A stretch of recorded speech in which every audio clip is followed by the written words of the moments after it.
This is Dig It With Imani, the podcast. Hujambo na karibu sana katika podcast yako pendwa kabisa ya Dig It With Imani, podcast ambayo imejikita katika masuala mazima ya kidijitali, ukatili wa kijinsia mtandaoni, fursa za kidijitali, haki za kidijitali, artificial intelligence ama akili mnemba na mambo mengine mengi yanayohusiana na hayo. Na leo tunazungumzia masuala ya urithi wa kidijitali. Najua umeshangaa, umeshazoea kwamba urithi mpaka uone nyumba, kiwanja na vitu vingine vingi sana, lakini leo utapata kitu kipya kichwani kwako kwamba kuna urithi wa kidijitali ama digital inheritance. Na kuliangazia hili kwa kina sana, nazungumza na wakili na mwanasheria nguli kabisa wa masuala haya ya kidijitali, Rachel Magege. Mambo? Safi Imani, habari zako? Salama, nimefurahi sana kukuona tena na kuzungumza na wewe kwa sababu ni mara yako ya pili kuzungumza na sisi hapa kwenye Dig It With Imani. Nashukuru sana Imani, asante sana kwa kunialika. Asante sana. Sisi tunajua kwamba hapa Dig It With Imani kwa wewe Rachel ni kama nyumbani kwa sababu umekuwa ukitusaidia sana kutupa elimu mbalimbali, lakini leo unatuletea kitu kipya kabisa, urithi wa kidijitali. Kwanza kabla tujasonga mbele, mimi najua ni Rachel Magege, ni mwanasheria lakini unafanya vitu vingi sana. Tueleze vitu vingine zaidi. Asante sana. Ndio, mimi naitwa Rachel Magege, ni mwanasheria na kwa sasa ninafanya kazi kwenye ofisi inayoitwa Policy, kwa kirefu Policy Data Institute. Tunajishughulisha na kazi ambazo zinaangalia haki za kidijitali, masuala ya wanawake na watoto, lakini pia pamoja na kufanya kazi policy, mimi pia nipo kwenye bodi ya kampuni inayofahamika kama Tanzania Privacy Professionals Association kwa hapa Tanzania. Na pia nafurahi sana hivi karibuni nimeteuliwa pia kuwa kwenye bodi ya East Africa Law Society. Wow. Kwenye kamati ya Data Protection and Privacy. Hii ni kamati ya masuala ya ulinzi wa taarifa binafsi na faragha. Rachel, hongera sana, unafanya kazi nzuri sana kwenye upande wa haki za kidijitali na masuala mazima ya teknolojia na unasaidia wanawake wengi sana na watu wengi sana hapa Tanzania.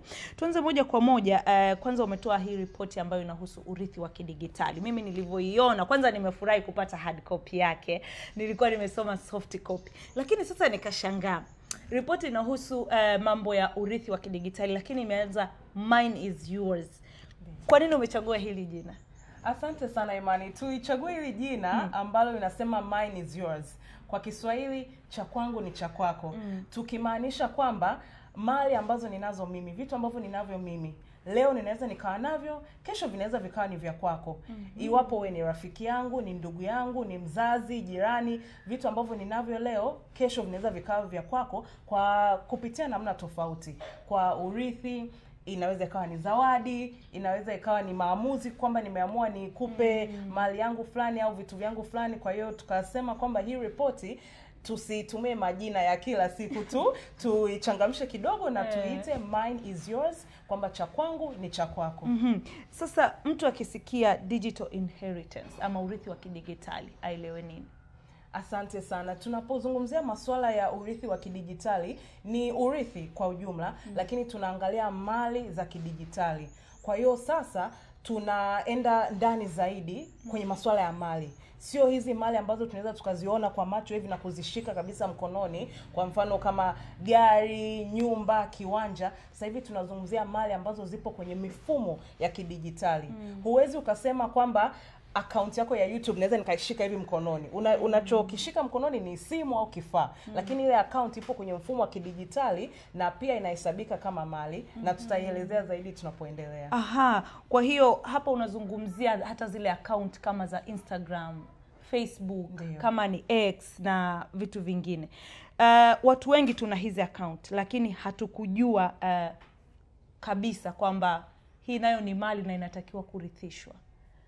Ndio. Mtu akitaka kurithisha mtu hii mali yake ya kidijitali anafanyaje? Asante sana Imani. Kabla sija kujibu hapo, naomba tu niruhusu kuwaelezea pia wasikilizaji na watazamaji zaidi. tunapozungumzia mali za kidijitali, mara nyingi utasikia hata kwenye masoko, kwenye makampuni wataangalia mali za kifedha.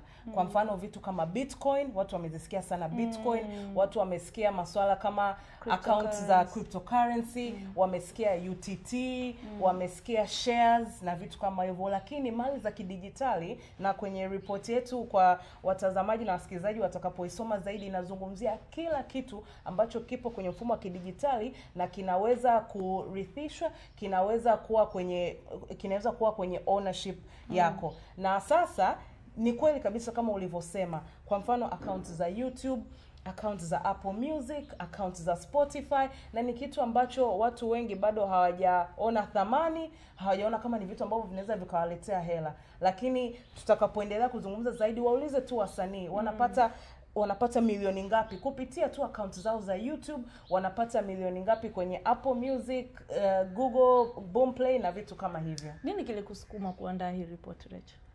Tulikuwa tumekaa siku moja ofisini, tulikuwa tunaandaa mkutano wetu mkubwa, ofisi yetu ya policy. Mkutano wetu mkubwa unafahamika kama Data Fest Africa kwa wengine ambao hawajawahi kusikia. Na tulikuwa tunazungumzia maswali magumu ambayo tunataka kwenye mkutano wetu, tutakuwa tunaulizia maswali magumu kwenye mfumo wa kidijitali. Wenzangu wakawa wanauliza maswali na mimi peke yangu ndo nikasema sawa, tunazungumzia haki za kidijitali, mifumo, lakini hivi vitu vinaenda wapi tukifariki? Na wenzangu, nakumbuka kuna mtu mmoja alifurahia sana hili swali, na baada hapo ikaishia tu hapo. Hii ilikuwa ni mwaka 2023. Mimi nikaendelea kufuatilia, nikaendelea kuongea na watu, kuwauliza, na nikaona ni kitu ambacho kwa kweli Imani sikupata majibu mengi. Watu wengi walikuwa wanasema hawajui, wengine walikuwa wananitumia kazi za kusoma, research tofauti, lakini Imani nimegundua kwamba ni kazi ambazo zimeandikwa na wazungu sana sana kwenye nchi za Marekani, Canada, kwenye bara la Ulaya pia. Kwa Afrika hakukuwa na mazungumzo kama haya yakiendelea, Imani. Sana sana utasikia tu Afrika Kusini, ambapo kwa Afrika Kusini ni zaidi ya miaka 10 walikuwa wanazungumzia haya masuala ya mirathi, kurithi mali za kidijitali. Na hivi karibuni Nigeria pia wamejitahidi, lakini ni sehemu chache sana kwa Afrika ambazo wamezungumzia masuala kama haya. Ndio ikanishawishi, ikanitia sana moyo kuendelea kufuatilia na kuulizia, na hadi kuandaa hii report ambayo tumeileta hapa leo. Wanasema unapoandaa report kuna zile tunaita lesson taken, kitu ambacho umejifunza. Umejifunza nini na kipi kilikushangaza katika yale uliojifunza wakati unaandaa hii report? Asante sana Imani. Kitu kikubwa kilichonishangaza ni kwenye masuala ya sheria, ambapo mmojawapo ya wadau tuliongea nao. Hii ripoti imeangalia nchi 3, Tanzania, Malawi na Ghana. Kwa nchi ya Malawi tuliweza kuongea na mbunge kabisa, aliyetuambia kwamba kwa kweli Rachel, hata sisi wabunge kuna baadhi ya hizi sheria tumezitunga lakini hata hatuzielewi. Hicho ni kitu kikubwa sana kilichonishangaza, na hata nilipokuwa namuuliza maswali ya mirathi, mifumo ya kidijitali, teknolojia, akawa anasema Rachel, hata wabunge hawaelewi. Hakuna ule ujuzi wa ndani, hakuna uelewa taaluma. Ndio taaluma ziko tofauti, lakini ule uelewa wa ndani haupo sana. Ni kitu kikubwa sana ambacho kilinishangaza. Rachel, ukitaka kuacha urithi manake lazima uandike, sivyo? Sasa urithi wa kidijitali uachaje, unasajili vipi na unaandika vipi? Ni kama huu urithi mwingine ama huko kuna tofauti? Ndio bado tutarudi kwenye utaratibu mzima wa kuandaa wosia. Na ni kitu ambacho ni muhimu sana, na hata Imani tumeongea sana na nimekushawishi sana uandike wosia wako tafadhali. Utajua nani namrithisha podcast. Ndio. Kwa hiyo tunarudi pale kwenye kuandika wosia na kuandaa. Kwa kifupi ni maelekezo ambayo unaacha kwamba baada ya mimi kufariki, kutokuwepo hapa duniani, ninatoa maelekezo yafuatayo 1, 2, 3. Kwa hiyo hata mali zako za kidijitali, podcast, account zako za YouTube, kama una M-Pesa, account ya benki, cryptocurrency, zote unaziandika pale kwenye wosia kwamba utaziorodhesha. Alafu utaandika pia kwa kitu hiki ninampatia fulani, kitu hiki naomba atakirithi fulani. Kwa hiyo hapa pia ni kuatia moyo wasikilizaji na watazamaji kwamba tuangalie tena ile sheria ya mirathi ya hapa Tanzania, ambapo kwa hapa Tanzania inaitwa The Probate and Administration of Estates Act. Ndio, kwa hiyo tusome, inaelezea kila kitu kuhusu namna kuandaa wosia, vipengele gani vinahitajika. Sasa kitu cha muhimu Imani ambacho nitakwambia ni kwamba unapoacha hayo maelekezo, ni muhimu sana uhakikishe kwamba hata huyo mtu ambaye utamteua kuwa msimamizi wa mirathi ana ujuzi wa kidijitali na teknolojia. Ni muhimu sana kwa sababu kuna vitu ambavyo vitahitaji nywila, neno siri, password ili kuingia. Huwezi tu ukasema ninamrithisha mdogo wangu account yangu ya Instagram au Gmail, hajui password yako ataingiaje. Kwa kuna vitu kama hivyo. Okay. Hakimiliki ama copyright ina umuhimu gani kwenye urithi wa kidigitali? Ina umuhimu mkubwa sana. Na hata kwenye hii ripoti watu watakaoisoma wataona kwamba tumeelezea zile sheria za haki miliki. Kwa sababu haki miliki kwa kifupi inatuelezea tu kwamba vitu ambavyo umevitengeneza, umevitunga wewe, ni vitu ambavyo hata kwenye mifumo ya kidijitali vipo. Na tumevitaja hapo mifano vitabu, nyimbo, mashairi, vitu kama hivyo. Kwa hapa kwa mfumo wa Kitanzania vinasajiliwa KOSOTA. Ndio, na baada ya hapo sasa unaweza ukawa wewe ndio mmiliki. Sasa ukiwa unaimiliki, wewe ndio unaweza kuacha maelekezo kwamba kitu fulani ninapenda kukirithisha kwa fulani na fulani na fulani. Na bado tunarudi pale pale kwamba kila kitu kiandikwe kwenye wosia. Na hata kwenye sheria zetu kwa Kiingereza zinaitwa Copyright Act, sheria za haki miliki, hata kwa hapa Tanzania zinaelezea kabisa kwamba una haki kisheria ya kurithisha haki miliki zako kabisa. Na inaruhusiwa. Nimeona familia kadhaa za wasanii kazi zao za hao wapendwa wao wameshafariki, lakini kazi ziko kwenye majukwaa ya kidigitali. Lakini labda hawakuacha urithi sehemu yoyote. Wao wanajua tu labda maproducer waliozalisha zile kazi na watu wengine, mfano labda rahisi kama Mama Kanumba. Watu kama hawa wanaanzia wapi kupata haki ya wapendwa wao, hizo kazi zao, na kama hakuacha labda urithi popote? Asante sana Imani. Sasa iwapo tunarudi tena kwenye mifumo na utaratibu wa mirathi. Iwapo mtu atafariki bila kuacha wosia, kikawaida familia na ndugu watakapokaa watamteua msimamizi wa mirathi. Baada hapo itabidi aende mahakamani ateuliwe rasmi kabisa. Sasa hapo ni jukumu la huyu msimamizi wa mirathi. Yule kipindi kile ambaye aliteuliwa ana jukumu lote la kuhakikisha kwamba mali zote zimeshagawanywa. Kama kulikuwa kuna madeni ya kulipwa yamelipwa, kama kuna vitu bado vinadaiwa hizo mali za marehemu, yeye ndo anasimamia kila kitu. Kwa hiyo hicho ni kitu cha muhimu sana kwa familia kuangalia huyu msimamizi wa mirathi alimaliza hili swala au bado kuna vitu tunawadai maproducer au makampuni au mastudio. Kwa kazi ambazo hazijatoka mtandaoni, hili swali ni tricky kidogo. Kwa swali ambazo yani kwa kazi ambazo hazijatoka. Kwa mfano Marehemu Mwangwe aliacha nyimbo zake na vesi kadhaa tu pale Bongo Records. Na kuna producer pia aliwahi kusema ana kazi kadhaa za msanii Godzilla. Familia ama wapendwa wao waliobaki wanatakiwa kufanya nini ili kazi ziziwe mikononi mwao? Hapo sasa inabidi tuangalie makubaliano kwenye hiyo kazi. Kama ni mkataba ambapo wasanii wanakuwa wameingia na maproducer au na makampuni kama hivyo, kwamba mmiliki atakuwa ni nani.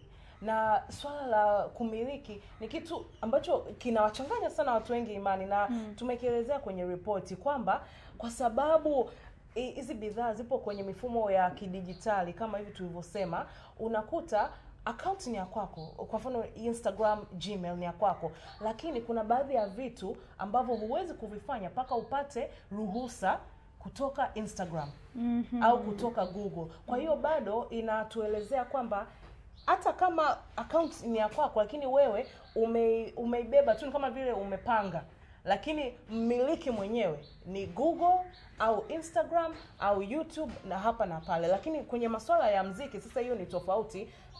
Nyimbo imetungwa bado ipo kwa producer kwenye kampuni, lakini kwenye makubaliano na mikataba, je, tunasema kwamba studio ndo bado inaimiliki? Tukisikia kwa mfano kampuni kama Wasafi Records, bado anaimiliki au ni msanii anaimiliki? Kwa hiyo ni muhimu sana watu waelewe kwenye utaratibu wa kumiliki uko wapi, na ni muhimu sana kusoma mikataba.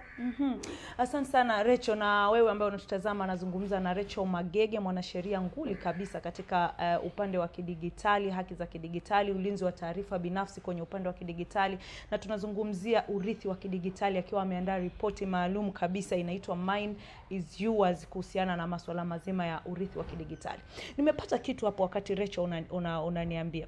Kwa hiyo hii ina maana kwamba mtu unavyofungua hizi akaunti zako, unavyofungua majukwaa mbalimbali ya kidigitali, ni lazima labda uanze kuandaa kitu kama wosia mapema? Ni lazima kisheria. Mtu yeyote ambaye ni mtu mzima, ambapo kwa Tanzania mtu mzima anaanza miaka 18 na kwenda juu, muda wowote unaruhusiwa kuandaa wosia. Kwa sababu wewe ni mtu mzima na una vitu vyako ambavyo ungependa kuvipanga vizuri kabla ya kufariki. Na Imani, naomba nisisitize tena, tulipata majibu mengi sana kutoka kwa wadau na wataalamu ambao tumeongea nao kwenye hii ripoti kutoka Tanzania, Malawi na Ghana, ambapo walituambia fikra za Kiafrika kwamba wosia zinaandaliwa na mtu ambaye ni mzee sana au mtu ambaye yupo kitandani anafariki maututi, au mtu ambaye ana mali nyingi sana kama Modeuji, kama nani, kama kina Diamond, mtu ambaye ana mali nyingi sana. Au wosia ni kitu ambacho kinaandaliwa labda na kabila fulani, sio kabila fulani. Kwa hiyo kuna fikra kama hizo ambazo kwa Kiafrika zinatuumiza sana, kwa sababu tunajikuta tunaangalia kwamba wosia, mimi siwezi kuandaa wosia, mimi ni kijana, nina podcast yangu tu, labda nina nyumba yangu, nina account yangu ya benki tu. Hapana. Lakini sio kweli, kwa sababu mtu yeyote anaruhusiwa kuandaa wosia. Na pia faida ya kuandaa wosia ni kwamba inapunguza sana usumbufu ambao utawakuta ndugu zako au wapendwa wako wewe utakapofariki, unakuwa umeshaacha maelekezo. Naomba niseme pia kwenye wosia unaruhusiwa kuandika na kuacha maelekezo yoyote. Hata maelekezo ya kwamba utazikwa wapi, utavalishwa nguo gani, nani aje kwenye msiba wako, kila kitu. Tanzania tuna sheria yoyote ambayo inahusiana na urithi wa kidigitali? Wa kidigitali hapana, lakini tuna hiyo sheria ambayo inaelezea urithi kwa ujumla. Sasa changamoto niliyoiona na tumeielezea kwenye report yetu pia ni kwamba hizi mali zimetajwa kwa ujumla. Kwa hiyo hata mali za kidigitali zimewekwa humo, lakini kwa matendo and in practice, kwa Kiingereza wanasema in practice, sana sana imekuwa ni mali za kushikika au za kuonekana na macho hivi. Kwa hiyo itakuwa ni nyumba, kiwanja, magari na vitu kama hivyo. Sasa mali za kidigitali ambazo nimeona hivi karibuni zimekuwa zikitumika ni kwa mfano accounts za benki.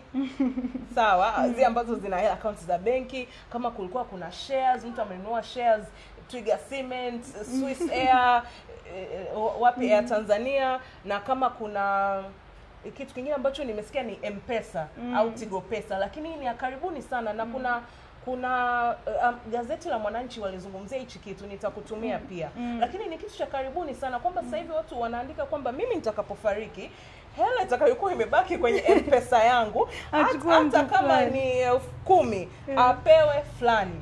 Hela yote itakayobaki. Na Imani, hizo hela zikibaki kwenye akaunti ya simu hazijatumika, zienda popote, zinarudi serikalini. Ndio. Zinarudi serikalini. Sasa hii inanionyesha Rachel kwamba ni dhahiri kabisa kwamba watu wengi tumewekeza kwenye asset ambazo ni za analogia. Ndio. Mwambie leo anayetutazama na kutusikiliza kwa nini awekeze kwenye digital asset. Kuna umuhimu sana wa kuwekeza kwenye mifumo ya kidigitali, kwa sababu sasa hivi maisha yamehamia sana kwenye mifumo ya kidigitali sana. Utasikia hivi karibuni, na hata kwa Tanzania ninaamini kwamba tutafika mahali ambapo mtu ataweza kuenda benki na kuomba mkopo na kuweka mali yake ya kidigitali kama security au collateral wanasema kwa Kiingereza, na hii imeshapitishwa Nigeria na inaendelea kupitishwa kwenye nchi mbalimbali. Tumeona vitu vingi vinahamia kwenye mifumo ya kidijitali, vitu vingi sana. Muda si mrefu hata hela ambazo tunalipa kwa cash, tunasema kwa cash, zitaanza kupungua sana. Kwa hiyo vitu vinahamia kwenye kidijitali, kazi zinahamia kidijitali, maofisi yamehamia kwenye mifumo ya kidijitali, vitu vingi. Kwa hiyo ni muhimu sana kuto kusubiri hadi dakika za mwisho, na sisi tuangalie mbali, tuangalie mbele sana, kwamba nijipange vizuri ili iwapo hiyo hatua itakapofika nimekuwa nimeshajiandaa, mali zangu nimeshaziorodhesha vizuri, nimeshamchagua atakayesimamia, na nimehakikisha kwamba wapendwa wangu kama ni watoto, wazazi, ndugu watatunzwa vizuri na wataweza kufaidika na hizi mali ambazo ninazo. Rachel, asante sana kwa ujumbe mzuri sana. Nini unadhani hakipo sawa kwenye sheria zetu za Tanzania ama tu katika mazingira yetu ambacho kinahatarisha usimamizi wa mali za kidigitali na urithi? Ndio kitu ambacho hakipo sawa. Ninaona sheria, kwa mfano hii sheria ya mirathi inabidi ibadilishwe.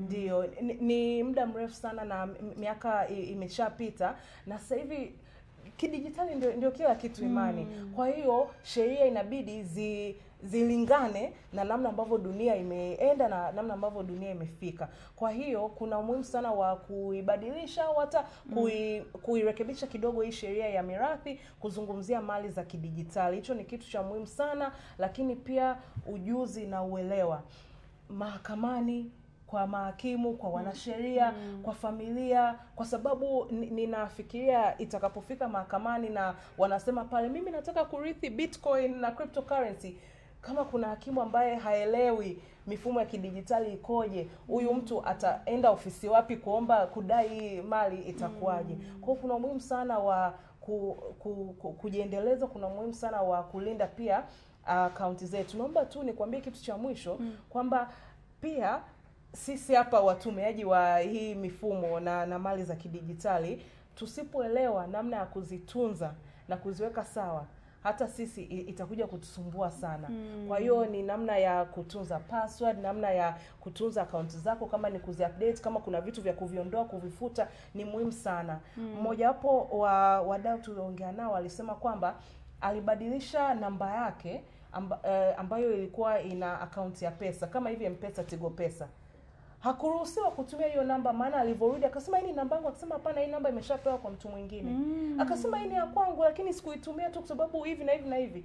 Kwa hiyo inakuonyesha kwamba ingawa tunaweza tukasema kwamba hii account ya YouTube ni ya kwangu, hii M-Pesa ni ya kwangu, hii Instagram ni ya kwangu, bado mmiliki mwenyewe sio wewe.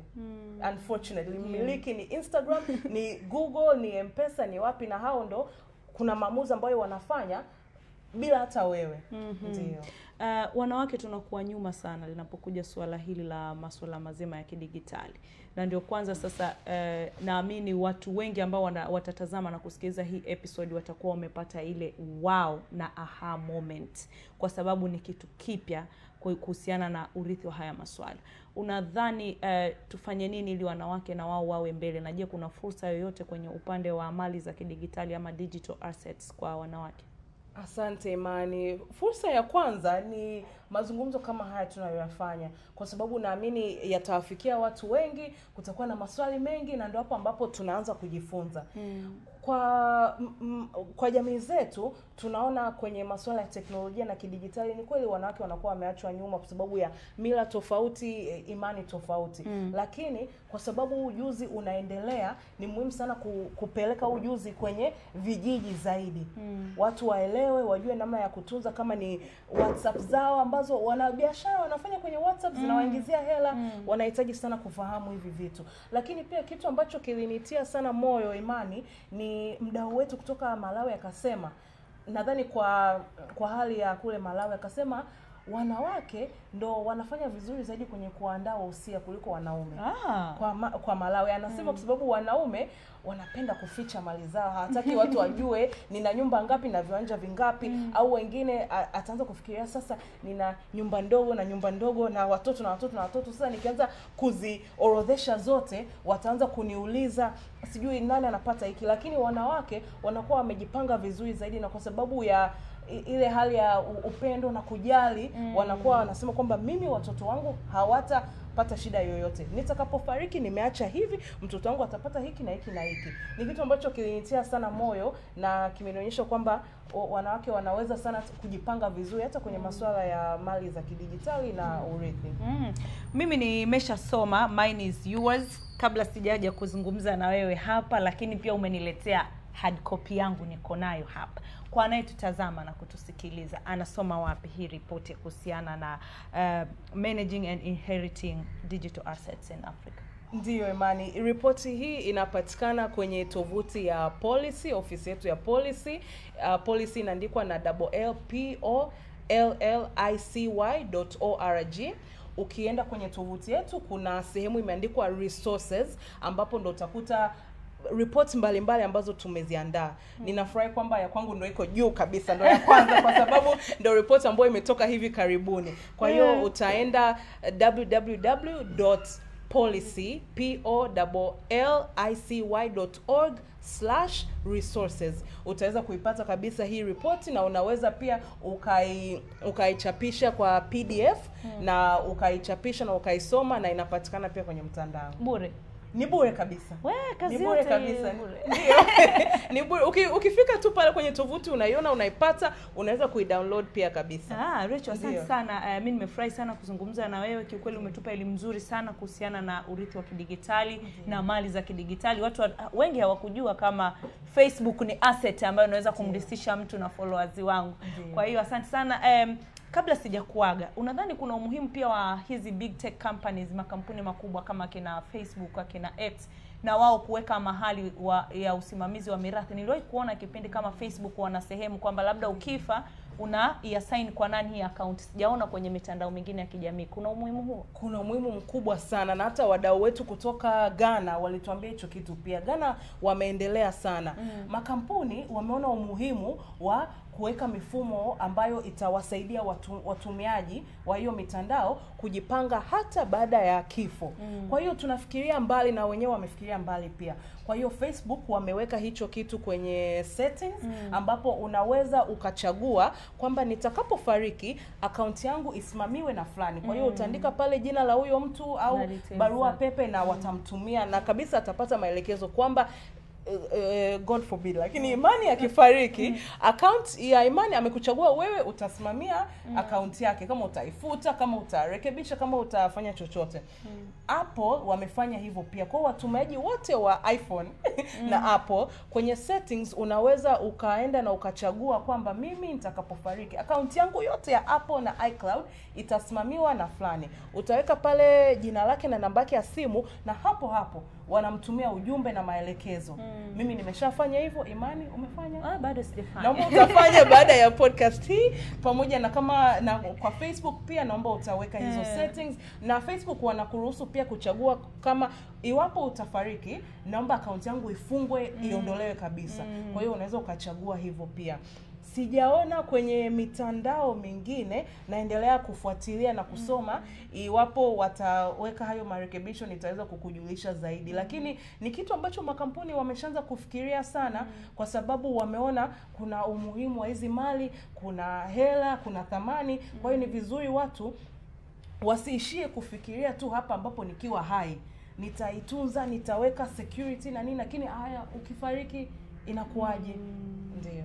Kabisa. Rachel, nakushukuru sana. Labda neno la mwisho la kumalizia kabisa na kumwaga mtazamaji na msikilizaji wetu ambaye leo amepata elimu nzuri sana kuhusu urithi wa kidigitali. Ndio, mimi nawashukuru sana. Ninatumaini kwamba kazi hii na ripoti hii itawatia moyo, itawasaidia kuongeza jitihada katika kutunza mali zenu za kidijitali, lakini pia itawatia moyo kuandaa wosia. Sio kitu cha kawaida sana kusikia kwenye jamii zetu kwamba wosia zimeandaliwa, lakini hapa ndo tunapoanza kuleta mabadiliko. Unaweza kabisa kuandaa wosia. Mimi kama mwanasheria nipo, naweza kukusaidia na kukuelekeza pamoja na wanasheria wengine, na unaweza ukaitunza kabisa, ukatunza wosia wako kwamba utakapofariki itaenda hapa na hapa, na ukaweza kuandaa vizuri mali zako kwa ajili ya kuleta faida kwa ndugu zako, watoto na wapendwa wako baada ya wewe kutokuwepo hapa duniani.